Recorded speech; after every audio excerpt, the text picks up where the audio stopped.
whatever policies they have now that regulate the banking system and the job market. And what's your sign say? Which is pretty much the same, what you said. All right, thank you. I just didn't want to say the same stuff. Okay. No more business as usual. This is your moment in the sun. I'm doing a documentary. I'm a filmmaker. My name is Shadow. What do you got to say? Can I tell a little bit about your story? I think we need to change the way Damn Republicans. we need to separate business from politics. We need to change the way our system works. All right. Thank you. Hello.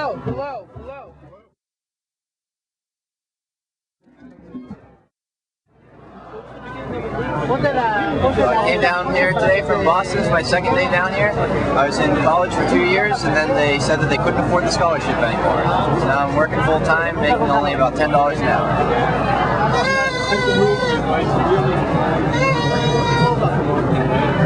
Thanks. Thank you. I'm Mr. Kill Money, Planet Earth. Here on a Saturday, we'll occupy Wall Street, just reminding everybody to kill money before it kills us all. Because I saw 1 million people die of starvation yesterday. Not because we didn't have enough food to feed them, but because we didn't have enough money to pay for it all. It's a shame to think that we couldn't print enough pieces of paper to feed those people. That's the only reason why they have to die. So, you know, you look around the world and you look at most crime and corruption, what motivates it? It's money. Why Wall Street is going crazy? It's money.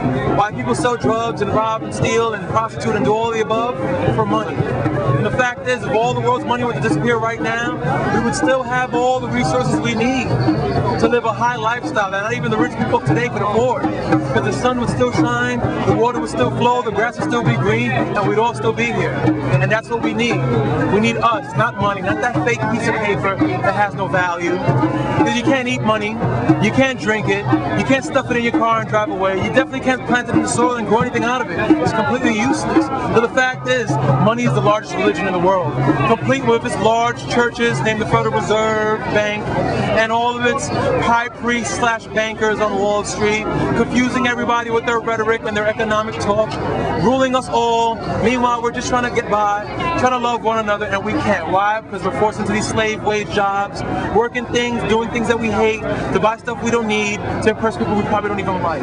It's such a shame that an entire lifetime, 40 years can go by, and you'll probably work doing something that you didn't grow up wanting to do. I mean, and it's a shame that you go try to improve yourself by going to school, and you have 5-figure debt only because you were trying to improve yourself. So if we eliminated that price tag, we could see an entire community of engineers, doctors, scientists, so on and so forth, form and come together. Why? Because the price tag has been eliminated. I mean, you remove the price tag, and every single person on this planet had a Lamborghini.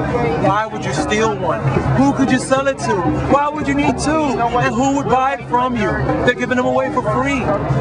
So what we want is not money. We want what it gives us. We want what's behind it, and that's access to necessities of life.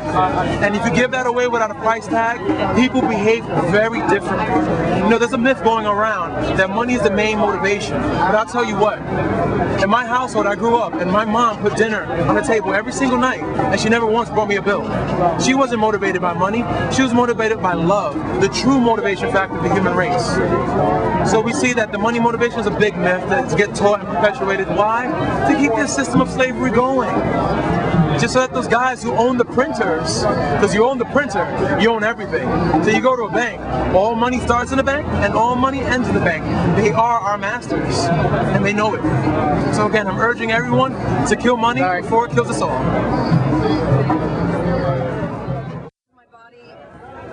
I just hope to lend my body and my voice to whatever we can do to establish more equity in this country. It's absurd. It's not that this country's got an economic, it's got an economic problem, but it's not that there's no money in this country. It's just that too few people have it and have access to it. So.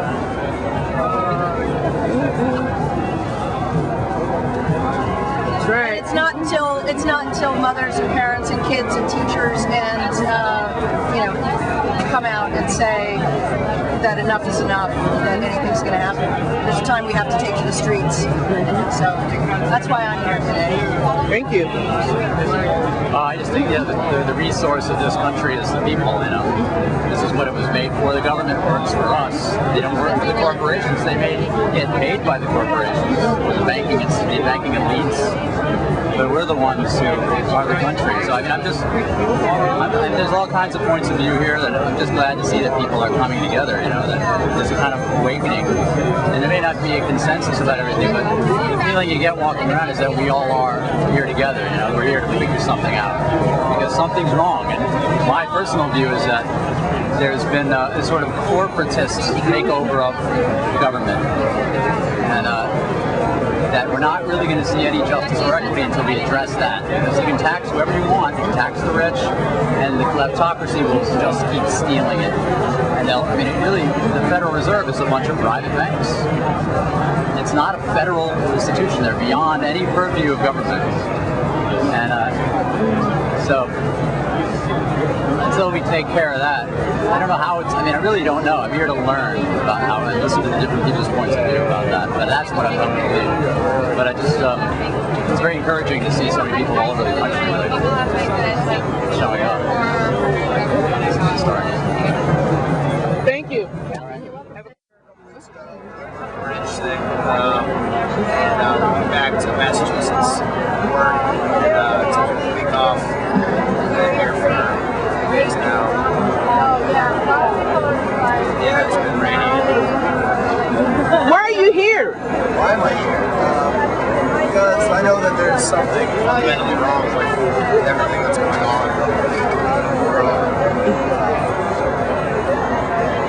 So, my views are still infantile,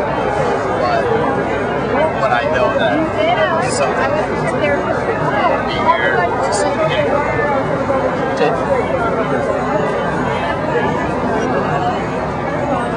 And what about the rest of you? What do you think? I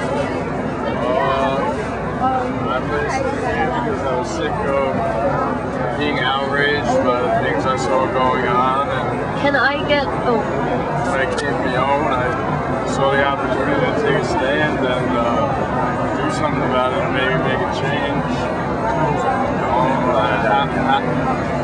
I couldn't just sit back and not take a stand. I just had to stand up and just fight for what I believe in.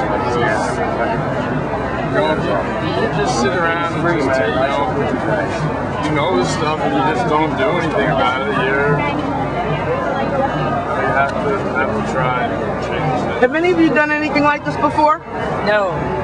So this is your first time actually being out and on the streets and Yes. This What's is it been actually like? only my second time in New York, and it's pretty crazy to come to New York and spend all of your time in the middle of the financial district. Everyone's like, go check out the sites and do this, but this park, there's so much going on Right. that you don't have to leave. And in fact, it's almost exhausting. There's a million things happening all at once, all around you, a million different conversations, a million different people expressing their views and engaging with each other, which is beautiful.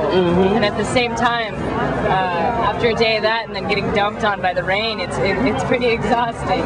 But it's beautiful. There's a lot of energy here, and I think sleeping in the park rather than just coming on a day-to-day basis is a whole different, it's an entirely different thing in itself. cool. It has definitely been a memory to remember.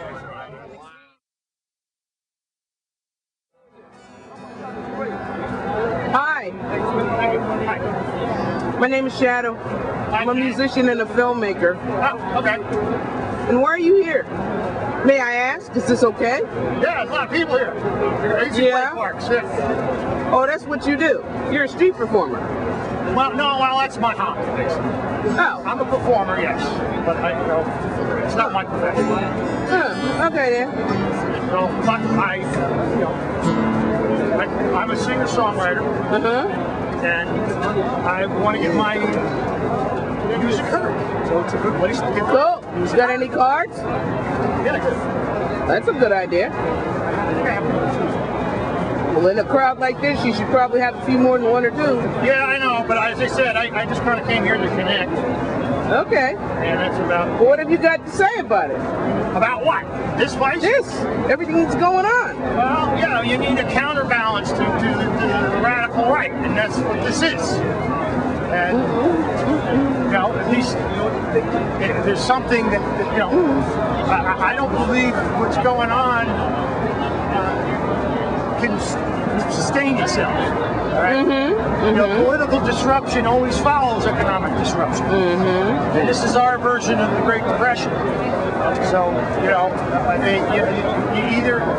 you got to fix the unemployment problem and then fix the debt problem. Not both at the same time. They're mutually exclusive terms. So, yeah, I mean, the system is rigged. You know, I mean, give it this way, okay? CEO on Wall Street needs to boost the price of the stock. Lays off 10,000 workers, okay? Wall Street loves it, okay? CEO loves it. Stockholders love it. Stock goes up. But that's public policy? What's happened to 10,000 workers? Why is the markets, okay, defining public policy? And that's what's happening. You got to stop that kind of incentive if you're going to stop layoffs. You know, that's what you got to do. And you know, the whole thing around.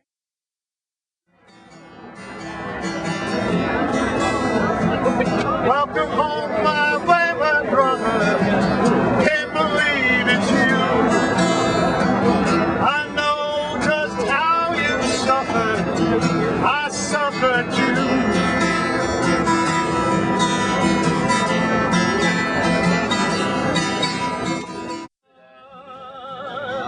I have to study a lot, so, but I really wanted to make it up, show my solidarity.